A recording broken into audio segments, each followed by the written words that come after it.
Tsaka yung, kung may reserba ako dyan sa, ito, classmate ko man ito, Judge Clavizilia.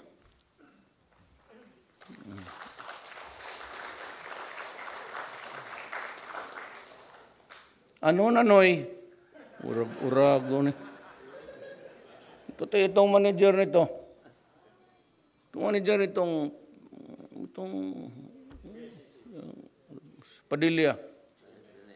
Rene.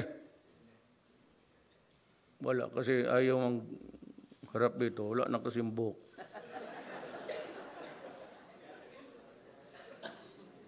Nung classmate tayo, wala na yung isang buhok. Sabi ko, siguro pagtanda mo, magkaroon ka ng buhok. Hanggang ngayon, yung salubong sa akin dyan kanina. Akala ko babae. Sabi, magaganda dyan. Elite